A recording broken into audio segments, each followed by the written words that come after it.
Monsieur le ministre, cher Sébastien, Madame la ministre, chère Sarah, Monsieur le préfet, cher Simon, Monsieur le président du département, cher Alexandre, et cher Cyril, le directeur du musée. Mesdames et messieurs, chers amis, quel plaisir de vous retrouver aujourd'hui pour cette sixième déjà édition du Forum de Giverny, qui est devenu le premier rendez-vous des entreprises durables et qui s'est installé, grâce à vous, comme un rendez-vous économique incontournable de chaque rentrée. 6 éditions durant lesquelles nous nous réunissons dans ce cadre exceptionnel pour tracer ensemble les contours d'un avenir durable. Alors vous le savez, ce lieu, cher à Claude Monet, est le berceau d'une révolution artistique qui a bouleversé notre vision du monde. Monet a réinventé le regard que nous posons sur la nature. Il nous a appris à célébrer l'harmonie entre l'homme et son environnement.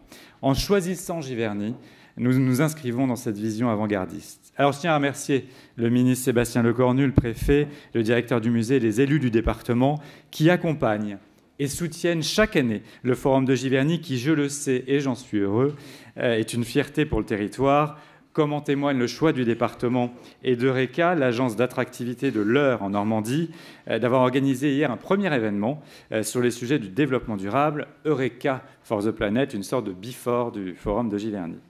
Alors nous avons le plaisir de vous dévoiler aujourd'hui, vous les avez avec vous, 30 nouvelles propositions pour accélérer la transformation écologique et sociale de notre pays.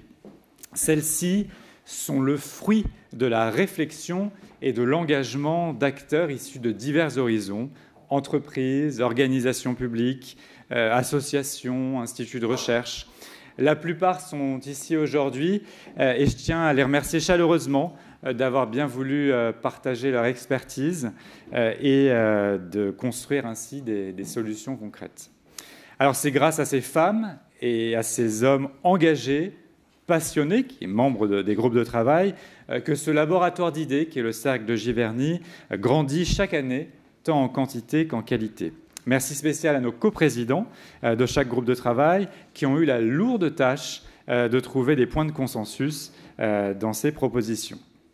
Plus que jamais, nous nous engageons à faire en sorte que ces propositions, que nos propositions contribuent à la fabrique des textes législatifs, réglementaires, français et européens.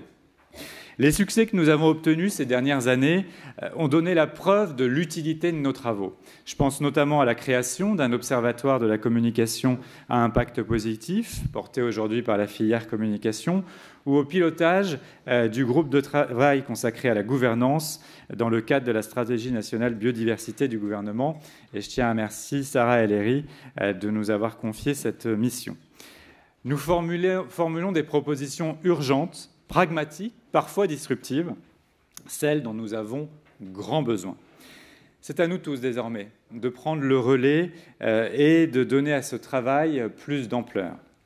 Cette année, nous avons travaillé sur 6 thèmes et nous avons même réalisé un sondage avec l'IFOP pour savoir ce qu'en pensent les Français. Premièrement, le partage des valeurs. Oui, au pluriel, nous vous expliquerons pourquoi. L'idée étant d'aller au-delà de la simple performance financière. Alors cela nécessite bien évidemment un alignement des intérêts de toutes les parties prenantes, soutenus par des leviers comme la réglementation, la formation et l'investissement. Deuxième thème, l'énergie.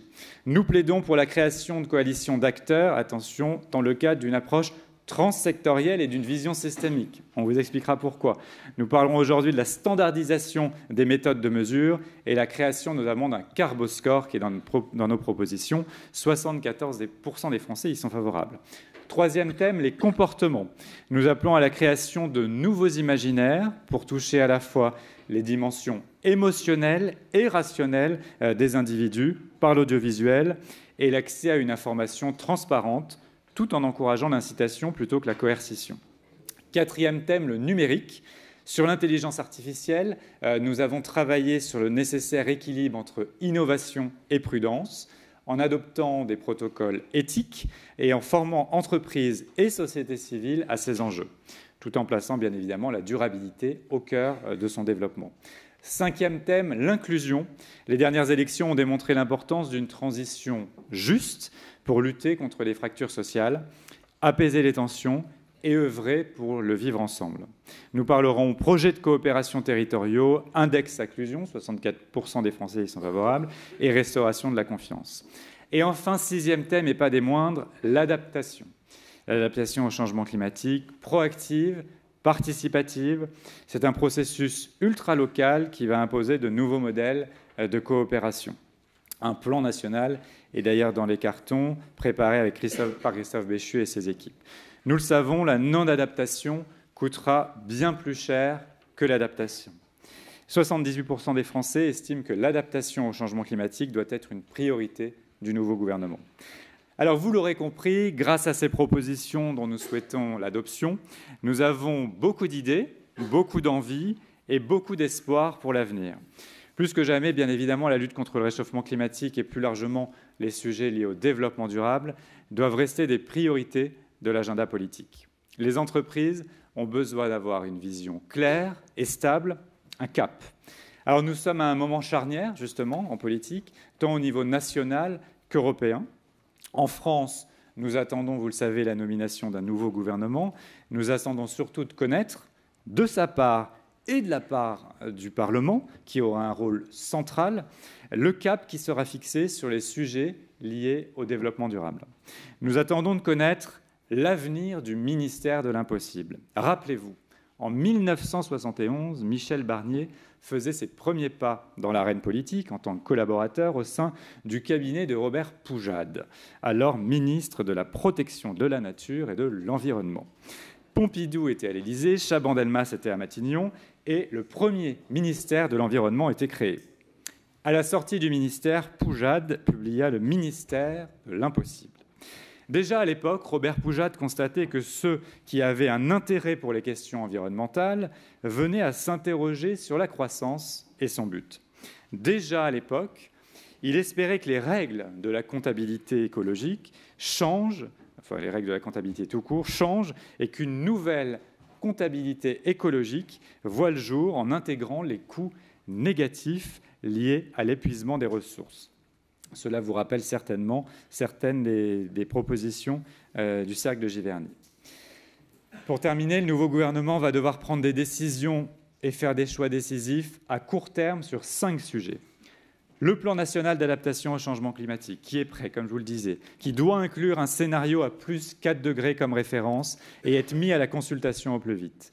Deuxièmement, le financement de la transition. Le budget à venir sera un moment de vérité. La protection de la biodiversité, en troisième point. Nous souhaitons que la stratégie nationale biodiversité, initiée par Sarah El Haïry, présentée, soit soutenue et poursuivie, en particulier sur les sujets de gouvernance, où nous avons fait des propositions très concrètes. Quatrième point, la planification énergie-climat. Et enfin, cinquième point, le développement et le déploiement du pacte vert européen. Alors l'installation de la nouvelle Commission européenne la semaine prochaine donnera le ton et le rapport de Mario Draghi, remis cette semaine à la présidente de la Commission, aura certainement un impact sur les choix politiques. Vous l'aurez compris, les défis sont immenses, mais des leviers existent. Alors formons le vœu désormais que la situation politique inédite que nous traversons transforme enfin le ministère de l'impossible en celui des possibles. Encore merci à toutes et à tous et bon forum.